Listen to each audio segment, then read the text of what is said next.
I've already made a video before talking about how Donkey Kong Bonanza looks exactly like what an Odyssey 2 would look like. In fact, I thought for sure that this was just essentially Odyssey 2 and that the Mario Odyssey team had moved on to making this 3D Donkey Kong game, and I actually still believe that. But my only difference now is I feel like there's actually maybe even a connection between both of these games, being Mario Odyssey leading up to obviously Donkey Kong Bonanza, and we might even have more references in the late game, maybe even Mario appears in some sort of way.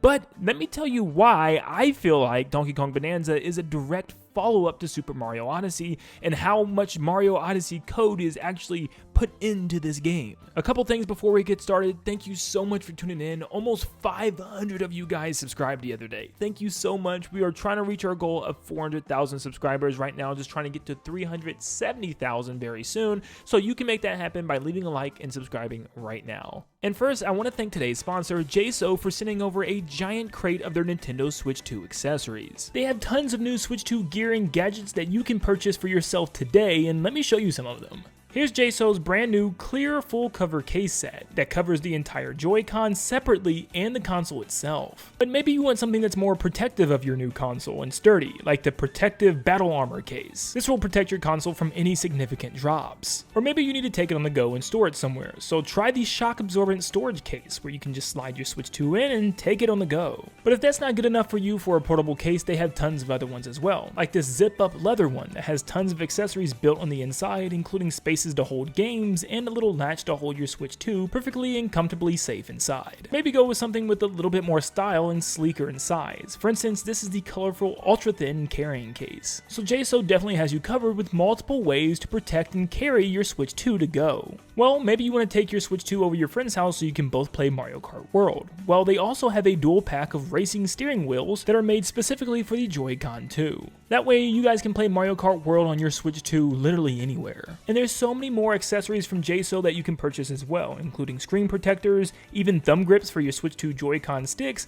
and even Switch 2 cartridge cases. So if you want to get your hands on any of these awesome products from JSO, all you have to do is click on the link down in the description below. And huge thanks to JSO for sponsoring today's video. So before we get into the actual connection, what's all the ways that Donkey Kong Bonanza is like Odyssey? Now, you may not have seen my past videos, so let me recap some of them, or pretty much everyone that we've seen so far. Of course, the main one being Pauline is here, but as a child. And obviously Pauline had a pretty big role, not massive or anything, but definitely a main character in Super Mario Odyssey, and even had a whole kingdom dedicated to her and her band. Since we're on the topic of New Donk City, there's even some bonus rooms that we've seen in Donkey Kong Bonanza that looks exactly like New Donk City, including one mission that has us breaking down and destroying an entire building. If you look around the outsides of this area, all these kind of stylized cubic blocks are all placed up to look like towers and skyscrapers, like one giant city. I mean, this looks very, very similar to the entire world of New Donk City. This is also Nintendo's second time having an actual song with lyrics being sang as the main theme, and also multiple themes within the game. Mario Odyssey had 2 main themes that Pauline would sing, and this game also has a bunch of themes, including one that we get to hear at the very end.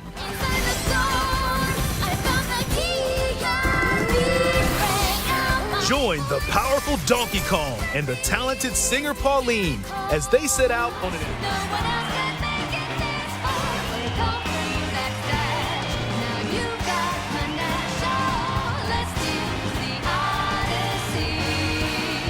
There's also a group of villains that try to stop you, and you battle them throughout your adventure. It looks like you'll battle each of these Kongs from Void Co multiple times throughout the game, consisting of Grumpy Kong, Poppy Kong, and Void Kong, and they are a group of trio. So we actually have something very similar in Super Mario Odyssey, obviously being the Broodals, which also you fight multiple times throughout the entire game, and instead of 3, it's actually a group of 4. Now in Mario Odyssey, there's a boss battle towards the very end of the game where you'll fight all of them in one giant mech called the Robo Brood. The Broodals weren't the main antagonists of that game. In fact, they were all working for Bowser, which was the main villain from the very beginning. I think the same thing could be happening with Donkey Kong, but we just don't know the main antagonist at this point in time, or there's some big bad waiting for us at the core. I would be very shocked if Void Co were the only villains here. They just feel like they're temporary villains, you know, until we reach the destination that we're trying to reach and someone's down there. I know a lot of people are still hoping it's K. Rool, but At this point, who knows? At the end of defeating a boss or completing a major objective, you get a giant bunch of bananas. So I would guess this is like a grand Banandium gem, because in Super Mario Odyssey, we had something very similar when you defeated a boss or a major objective where you would get a grand moon. What makes it even more interesting is that the grand moon has a little crown on top, and the Banandium gems has a little diamond on top that brings the bunch together, which is pretty cool. It actually works as like the stem of the banana. We also know that when you get a Banandium gem, it's the same kind of visual effect. You know, Donkey Kong poses, it shows the mission name for that Banandium gem, and then it's added to your list, and you can move on. The same thing happens in Odyssey. He makes in this game is So expressive. Eat it up, bud. You deserve it. Also, Donkey Kong Bananza has a very detailed list showing you all the Banandium gems that you collected or might be missing in each layer, which is very similar to Super Mario Odyssey. There is multiple lists for different collectibles. It wasn't as in-depth and detailed as Donkey Kong Bananza, but also very, very similar. Donkey Kong Bananza also has a jukebox very similar to Super Mario Odyssey, where you can actually look through the list of songs and play different songs and even rest in a little area as you listen to these songs. But the only difference this time is you can actually collect the disc in the overworld as you're exploring and breaking things. Donkey Kong Bananza also has a very similar teleport system, where in this game you actually have things called eel-elevators, because they're eels, get it? And they will teleport you to where you need to go.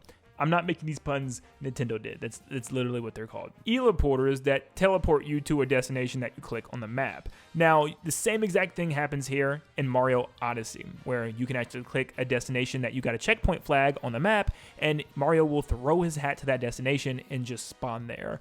Now, what's very similar also is that in Super Mario Odyssey, it's checkpoint flags that you get. In Donkey Kong Bananza, it's tuning forts that are covered in rocks that you have to break apart in order to unlock. Donkey Kong Bananza also has a co-op mode where one player can actually control Pauline and just aim and fire things off into the background. And Mario Odyssey also has a co-op mode where one player can play as Mario's partner, Cappy, and just kind of fly around, capture enemies, and just hit things as the hat. There's also a very diverse photo mode that's going to be used in both games. This was actually brought over to Mario Kart World as well, but it pretty much allows you to take photos and even different poses and stuff at any given time. Donkey Kong Bananza also has bonus rooms that you can enter through little portals, and each bonus room has a certain amount of Banandium gems that you can find in each one, where Super Mario Odyssey also had little bonus rooms, and you can find up to 2 power moons in each one of its bonus rooms. Donkey Kong Bananza also even has stores where you can get new costumes for Donkey Kong and Pauline, which was exactly the same thing in Super Mario Odyssey. This time, instead of purple coins that you're collecting in order to spend at these stores,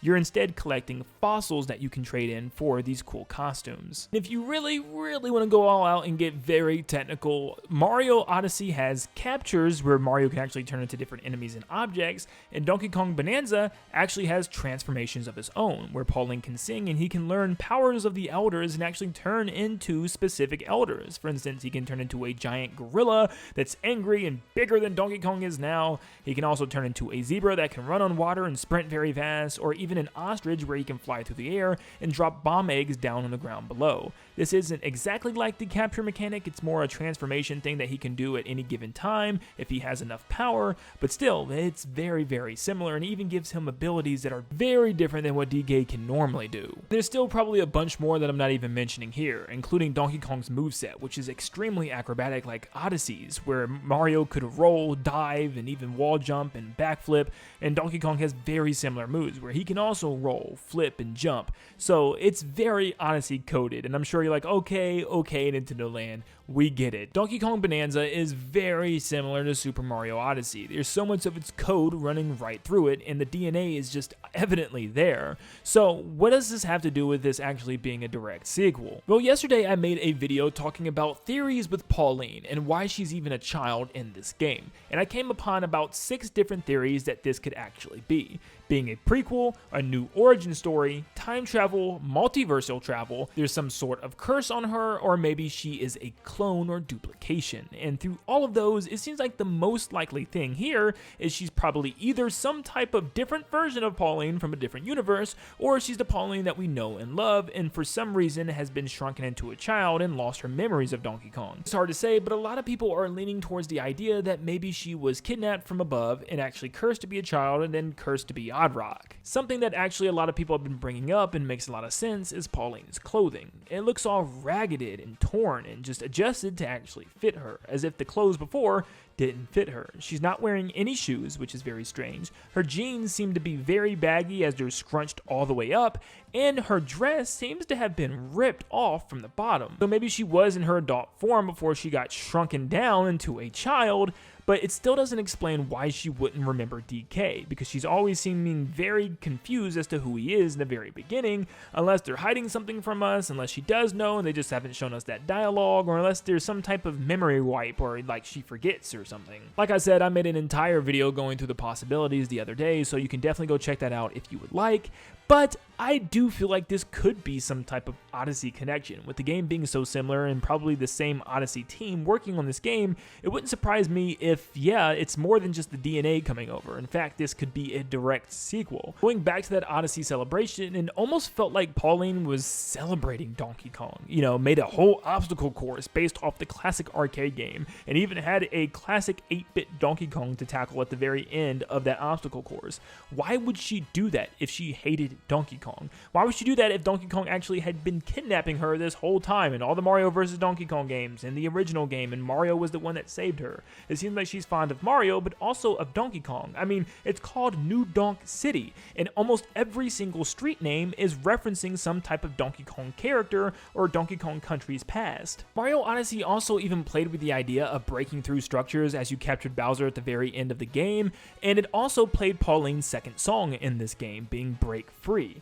Isn't that a little weird of a coincidence when the whole game about Donkey Kong Bonanza is breaking things and reaching the core and then breaking free to get back to the outside world? That's literally what you're doing with Bowser in that scene, and it seems like the main theme of Donkey Kong Bonanza is breaking free. I just thought it was a pretty weird connection there. I mean, outside of Mario vs. Donkey Kong, Mario Odyssey was the first game to have Pauline as a main character, and this was the first mainline Mario game to have Pauline as a main character. I believe we always known that she was a celebrity, because in Mario vs. Donkey Kong, she was always like going down the red carpet and stuff, and Donkey Kong always wanted her. But from the very beginning, she always came off as like some type of political figure, like almost like a mayor from the very beginning. Like she was always like cutting the ribbon, standing alongside Mario as he opened up a new line of toys, but she never really gave off any qualities of being a singer, and that didn't really start until Super Mario Odyssey. So do you get what I'm saying here? I'm proposing an idea that maybe Donkey Kong Bonanza is not a sequel to Super Mario Odyssey, but rather a prequel. It would explain why Pauline wants to decorate the entire town and even name the whole town after Donkey Kong, being New Donk City.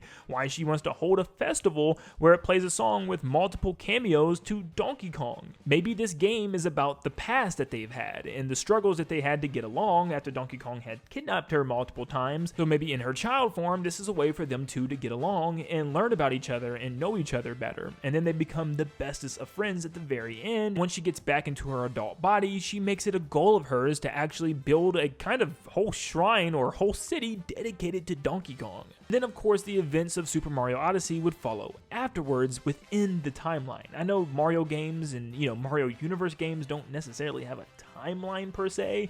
I think the Donkey Kong Country games do. There's some references and stuff, but it's not a very noticeable one. But maybe this is Nintendo's way of kind of making Donkey Kong and Pauline more of a duo, and actually giving her more story, more character, and adding some more lore to this story of Pauline. So I would not be surprised if there is some sort of connection to Super Mario Odyssey and of course Donkey Kong Bonanza. But what do you think? Am I crazy here? Am I grasping at straws? Am I trying to make something there that's just not there? Let me know in the comments down below. Make sure you leave a like and subscribe before you head out. And like always, I hope you all have a blessed day. See you guys.